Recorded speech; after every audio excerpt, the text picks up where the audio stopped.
নমস্কার বন্ধুরা, নতুন একটা পর্বে আপনাদের সবাইকে স্বাগত। আজকে একটা খুবই উপকারী রেসিপি শেয়ার করব, যেটা কিন্তু ডাক্তাররাও সাজেস্ট করে খাওয়ার জন্য এবং খুবই উপকারী, খেতেও কিন্তু খুবই সুস্বাদু। চলুন কিভাবে বানাই, একদম ঘরোয়া উপকরণ দিয়ে কিন্তু আজকে বানাবো, খেতে কিন্তু অসাধারণ লাগবে। চলুন আপনাদেরকে দেখাই আজকে কি রেসিপিটা করব। দেখুন, এই যে নিয়েছি লাল শাক। লাল শাক কিন্তু খুবই শরীরের পক্ষে খুব উপকারী। আর সঙ্গে নিয়েছি সবজি, বেগুন, আলু আর শিম। এগুলো প্রথমে ভালো করে কেটে নেব। দেখুন, শাকগুলো কেটে নেব।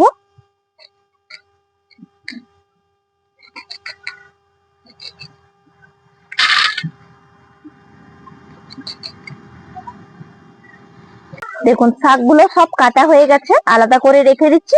এরপরে কিন্তু সবজিগুলো কেটে নেব।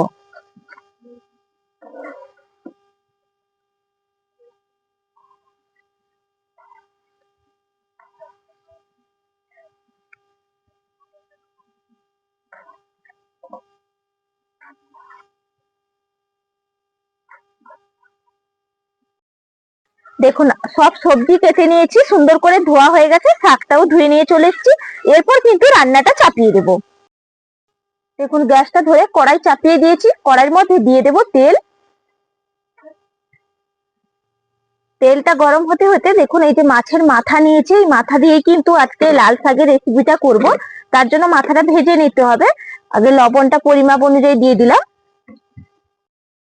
হলুদের গুঁড়িটা দিয়ে দিলাম। এরপর ভালো করে মাখিয়ে নেব। আপনারা চাইলে যে কোনো মাছের মাথা দিয়ে কিন্তু করতে পারেন। এটা রুই মাছের মাথা নিয়েছি। দেখুন, এটা ভালো করে একদম লবণ হলুদটা মাখিয়ে নিয়েছি। এরপর কিন্তু কড়াইয়ের মধ্যে দিয়ে দেব।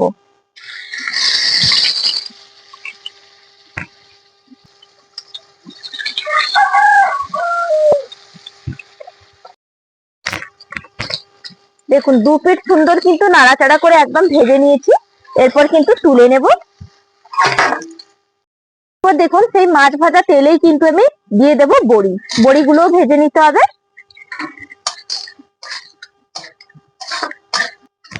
দেখুন, বড়িগুলো ভেজে নিয়েছি, তুলে নেব তেলটা ঝরিয়ে একবারে।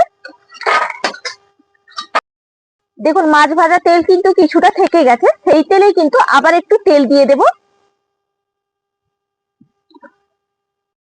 দেখুন, দিয়ে দেব শুকনো লঙ্কা, ফোড়ন হিসেবেই কিন্তু দিচ্ছি, দুটো কেটে মাঝখান থেকে দিয়ে দিলাম। দিয়ে দেব পেঁয়াজ কুচি।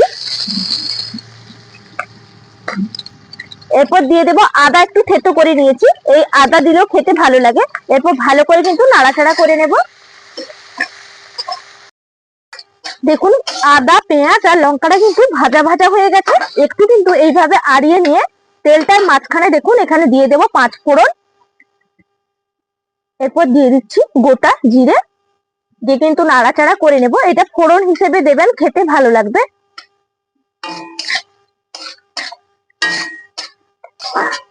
দেখুন, সুন্দর করে একদম নাড়াচাড়া করে নিয়েছি। এরপর যে সবজিগুলো কেটে রেখেছিলাম, সবজিগুলো এর মধ্যে দিয়ে দেব।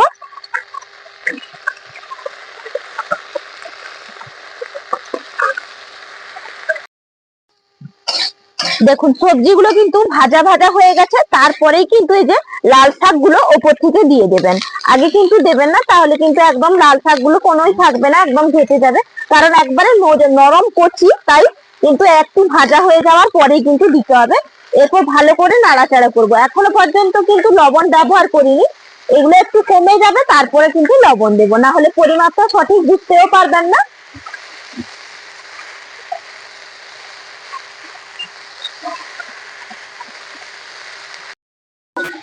দেখুন, সবজি নাড়াচাড়া করতে করতে একদম কিন্তু দেখুন কমে গেছে, শাকটাও কিন্তু একদম মজে গেছে। দেখুন, এই সময় কিন্তু লবণটা দেবেন, আগে থেকে কিন্তু দিতে যাবেন না, তাহলে পরিমাপটা সঠিক বুঝতে পারবেন না। দেখুন, লবণটা একদম হয়ে আসবে, তার মাথায় কিন্তু দিতে হবে।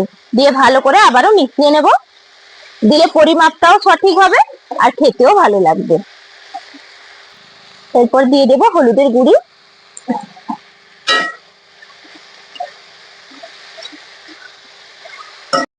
দেখুন, এখানে লবণ হলুদটা সুন্দর করে মিশিয়ে একদম নাড়াচাড়া করে নিয়েছি। সবজিগুলো কিন্তু একদম সেদ্ধ হয়ে গেছে। এর মধ্যে একটুও বন্ধুরা জল কিন্তু এখনো পর্যন্ত ব্যবহার করিনি। দেখুন, এই যে মাছের মাথাটা দিয়ে দেবো, দিয়ে একটু কিন্তু ভাগিয়ে নেবো। এইভাবে একটু থেতো করে নিলে খেতে ভালো লাগবে, এর সঙ্গে মিশে যাবে সুন্দরভাবে। দেখুন সুন্দর করে কিন্তু মাছের মাথাটাকে মিশিয়ে নিলাম। এরপর দিয়ে দেব এই যে বড়িগুলো ভেজে রেখেছিলাম, হাত দিয়ে একটু ভেজে ভেজে দেব।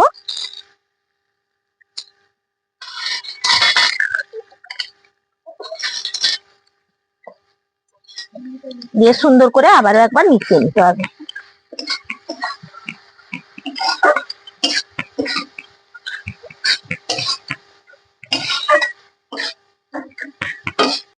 দেখুন একদম কিন্তু রেসিপিটা রেডি হয়ে গেছে। দেখুন দেখতে কত সুন্দর লাগছে। নামানোর আগে সামান্য একটু কিন্তু চিনি দিয়ে দেব, তাহলে স্বাদটা ব্যালেন্সটা ঠিকঠাক হবে। একদম সামান্যই কিন্তু দেবেন, দিয়ে ভালো করে একবারে মিশিয়ে নিয়ে কিন্তু নামিয়ে নেবেন।